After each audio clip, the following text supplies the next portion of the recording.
नमस्कार किसान साथियों। आज की इस वीडियो में हम लोग बात करेंगे लहसुन की तेजी मंदी के बारे में। लहसुन का भाव जैसे कि हम लोग देख रहे हैं पिछले कुछ दिनों से लगातार गिरता हुआ दिखाई दे रहा है। तो इस गिरावट की वजह क्या है, आने वाले समय में और इसका भाव कैसा रह सकता है, ये गिरावट कंटिन्यू रहेगी या फिर कुछ तेजी होने की भी संभावना है। तो आइए हम लोग इस चर्चा को आगे कंटिन्यू करने की कोशिश करते हैं।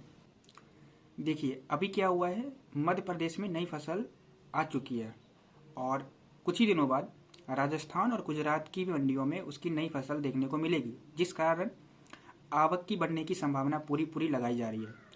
और जिस तरीके का भाव पिछले साल देखने को मिला था, ये साल आवक पिछले साल की तुलना में थोड़ा सा अधिक देखने को मिल सकता है। गुजरात और राजस्थान के बाद मार्च के अंत तक में उत्तर प्रदेश की भी जो लहसुन की आवक है वो मंडियों में दिखनी शुरू हो जाएगी, जिस कारण जितनी भी मंडियां हैं उनमें लहसुन की आवक हमें आगे आने वाले समय में बढ़ती हुई दिखाई दे रही है।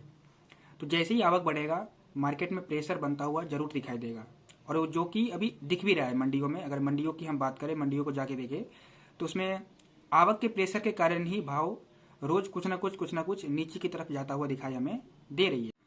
दूसरा ये कारण है, फरवरी और मार्च के महीने में जो भी नॉर्थ साइड के राज्य हुए जैसे कि उत्तर प्रदेश, मध्य प्रदेश, इन सब जगहों पे क्या होता है, धूप की कमी रहती है। धूप की कमी रहने के कारण लहसुन सूख नहीं पाता है, लहसुन गीला रहता है, और गीला रहने के कारण जितनी भी स्टॉकिस्ट होती है उनकी लेवाली थोड़ी सी कमजोर देखने को मिलती है।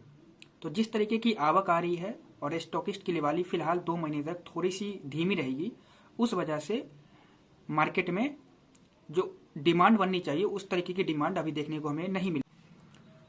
और अभी क्या है, लहसुन की जो क्वालिटी है, जैसे कि मैंने बताया कि वो अभी थोड़ा थोड़ा गीला आ रहा है, वो अच्छे से सूख नहीं पा रहा है। तो अच्छे से सूख नहीं पा रहा है, उसके कारण जो एक्सपोर्टर्स है, जो एक्सपोर्ट करते हैं, उनके लिए भी थोड़ी सी परेशानी हो रही है। तो इस वजह से क्या हो रहा है, उनका माल डैमेज सामने की कंट्री में पहुंच रही है।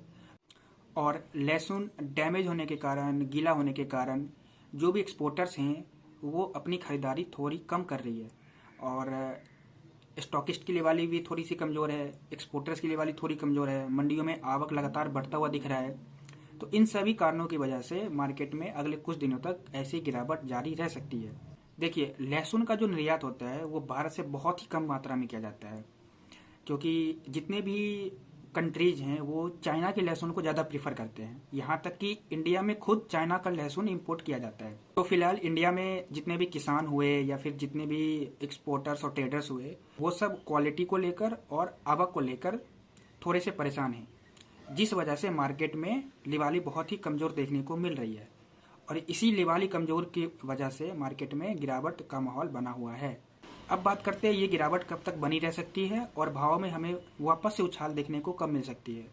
तो देखिए फिलहाल 1-2 महीने, मतलब आप मान के चलो फरवरी और मार्च तक भाव में बहुत ज़्यादा तेज़ी तो देखने को नहीं मिलेगी। मार्केट कभी 200-300 ऊपर जा सकता है, फिर वापस वहीं भी पहुंच जाएगी। तो फिलहाल बहुत ज़्यादा तेज़ी देखने को हमें नहीं मिलेगी। और ये तेज़ी डिपेंड करती है किस पे, तो डिपेंड करती है जो आने वाले समय में जितनी भी मंडियां हैं, जैसे कि मैंने बताया राजस्थान हो गया, गुजरात हो गया, उत्तर प्रदेश हो गया, इन सब जगहों पे जो लहसुन आ रही है उसकी आवक किस तरीके से आ रही है। अगर अच्छी आवक रही तो मार्केट में तेजी की संभावना थोड़ी सी कम बनी रहेगी। अगर लहसुन की भविष्य की बात करें, बड़े पैमाने पे बात करें कि आने वाले समय में किस तरीके का माहौल देखने को मिल सकता है, तो ओवरऑल अगर लहसुन के बाजार के भाव के बारे में बात करें तो फिलहाल 1-2 महीने लहसुन में मंदी देखने को हमें मिलेगी। इसके बाद जैसे ही डिमांड वापस से शुरू होगा, मार्केट में उछाल देखने को हमें मिल सकती है। आने वाले दिनों में अगर लहसुन से लेकर कोई भी रिपोर्ट आती है या एक्सपोर्ट की कोई खबर आती है तो हम आपको बताने की पूरी पूरी कोशिश करेंगे। तब तक के लिए बने रहें हमारे साथ।